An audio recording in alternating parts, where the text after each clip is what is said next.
everyone, I hope you guys are doing well. Today, I'm going to talk about Citadelle Day Moore's intro cutscene. Now, number 2 on trending, there's a lot of excitement for this map, including myself. 500,000 views in 11 hours, that's a lot. But, I already reacted to the trailer on my channel, and I looked at the video, and my microphone was fucked up the whole time. That sucked. That's why it's still close to me, because I don't understand what's wrong with it. But today, we're going to look at it, and I'm going to go, like, frame by frame. I'm going to watch the whole thing again, give you my initial thoughts, a second time, because this will be watched just a second time, and then I will go back, and I have a couple issues with the trailer, which I'll tell you about. So, I mean, the trailer's a bit weird. Let me show you. Bit weird. Sergey, your services are required. Okay, so Ravenov is here. This is a guy that we didn't know was alive. We do know in Modern Warfare 3, but the crew doesn't know. Are you there? Wherever your debt maxes. Why did I hire that drunk? Damn, bro. Oh, I check feel like the old school zombie sound. And I thought you were dead. If it were only that simple.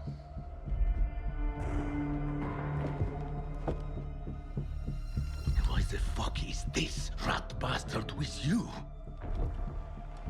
We're looking for a man named Kraft. Who may know how to bring back Maxis. which is the guy we know from the end of Terminus, of course. Kraft is our prisoner. We were offered millions to find out something only he knows, Yeah. but Prisoner. he won't talk. Not even to me. And who are you? I'm the one who's gonna kill your boss. Fucking love Maya. Maya's the best character of the whole game. I am thinking of doing the same. I should say best new character. Oh! This kind What of a shit kill. happen everywhere you fucking go.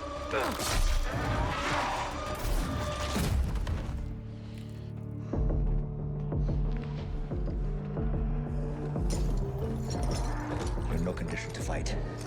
Stay on comms. Guide us to Kraft. And try not to kill Peck. Alright. That's the intro cutscene. Now, got a lot of things to say. Here's my biggest issue. Intro's fine. You have the radio talking over to him in the background, that's fine. I think his reaction to Maxis and putting his joint on the Forever in Your Debt Maxis, obviously that's from. I think his reaction is perfectly fine. I think it's a really good. By the way, I just want to say before I start critiquing it, I think it is a very good. I think it's a good intro cutscene. I think it's good. Not great, nothing amazing, but I think it's good. But I think it has a couple like weird things that happen. Why did I hire that drunk? Okay. Oh, check Love the music in it. Okay. So he opens the door. Obviously, he's gonna point his gun. And he's like shocked because he thought Weaver was dead after the events of Forsaken, although they haven't seen each other for 7 years. Mind you, 7 years they haven't seen each other. This is the reaction you get. I thought you were dead. That's it. That's it. I thought you were dead. Yeah. And then that's it! No, oh my god, it's great to see you. No.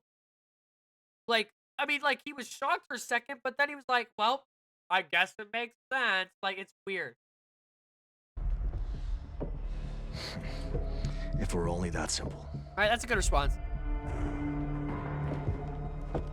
Alright, this is the part that's weird. Peck arrived, right? Peck and Ravenov were like mortal enemies of Firebase Team. Ravenov was an undercover spy of Omega. Peck was Peck was torturing Maxis. Ravenov has that connection with Max. Peck hates Ravenov. Ravenov hates Peck, right? Plain and simple. He should do this. He should point the gun on him. He should do that. Fuck is this rat bastard with you? Great question. Let's see the response. We're looking for a man named Kraft.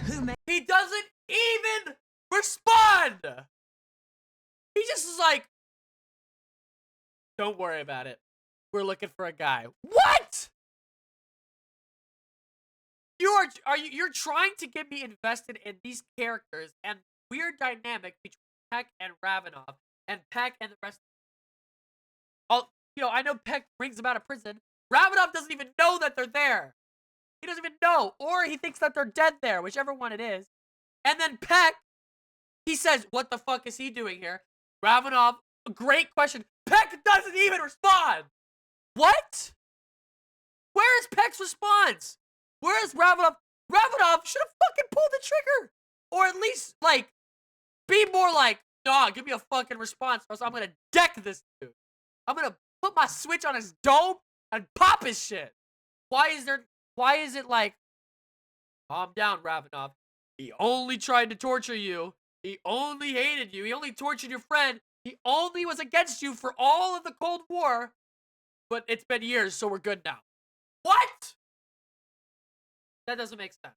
Next. They know how to bring back Maxis. Right?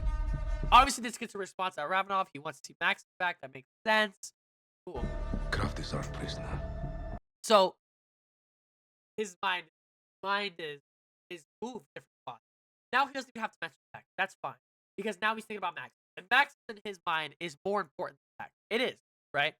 So this part's fine for they sort of like move away from it. But there still should have been more of a juxtaposition. The other We thing were of offered explaining why. millions to find out something only he knows, but I'm guessing this is from Rick Toffin offering Ragnarov so much interest in science artifact.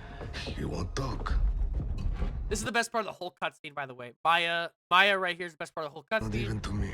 She is the best Cold War And, character post of the whole. Who are you? Story. I'm the one who's gonna kill your boss.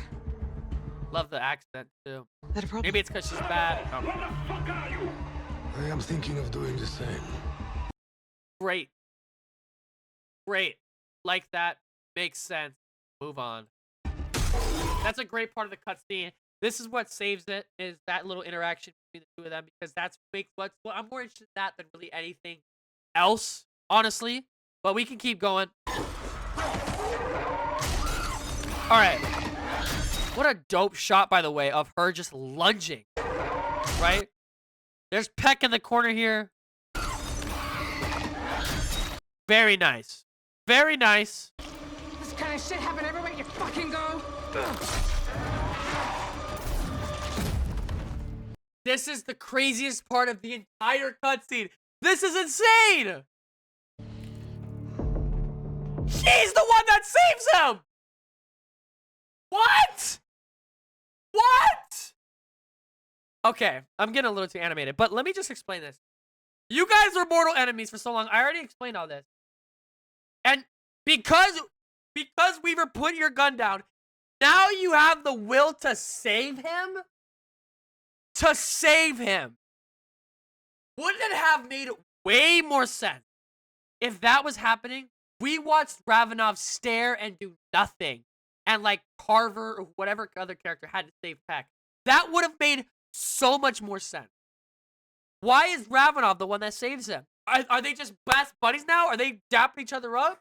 Are they pinching their dicks and twists? Okay. Are they just giving love? That doesn't make sense. It doesn't make sense. Just in storytelling, nobody reverts on hatred that quickly. That's just not a thing. Just imagine. You hate somebody for years.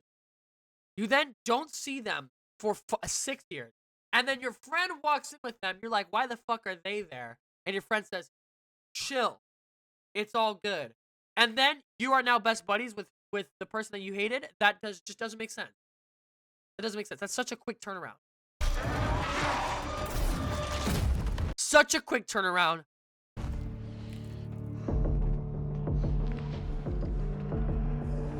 I'm here to save you. No. I'm not buying it. I'm not buying it. We're in no condition to fight. He's in condition to save him. Apparently. Which, by the way, that's a fine thing, by the way. I like Ravenov in the comp. He's probably my second favorite character behind Maya. Sorry, I couldn't think. I almost said Ava. This is Modern Warfare. Right, but whatever. We move on. I like that. I like Ravenov. We're in no Right? This is okay. condition to fight. Stay on comms. So the whole point of this map is to go get craft, figure out secrets and artifact, right? But then Ravenov, it's their prisoner. Ravenov knows where he is. Ravenov knows how to get there, but he's staying back? What is he giving comms for? Why would he stay back? That just doesn't make much sense to me. I'm not gonna lie. That really doesn't make much sense to me that he wouldn't go with. I'm thinking like Peck should stay back. Probably Peck and any of the characters. Maybe Carver. Probably Peck and Gray. But anyways. He also says stays on comms when Ravenov has no way to communicate with them. He tells him to chill, to stay on comms. What comms is he supposed to stay on? You don't give him a radio. You don't give him an earpiece. I guess Peck has a radio that you can talk in, but Ravenov doesn't have one. I guess they can do the same. I guess that's not a... But that one isn't like a crazy thing. That's just something I noticed. We're in no condition to fight. Stay on comms. Guide us to craft. And try not to kill Peck. Right, guide us to craft. That's the whole point of the map. So he's going to guide them, I guess, through comms. I guess that's not a huge deal, but it just would make more sense on the ground. So.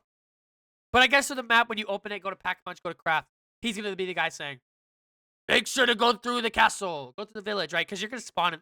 You're going to spawn right here on the bottom of the village.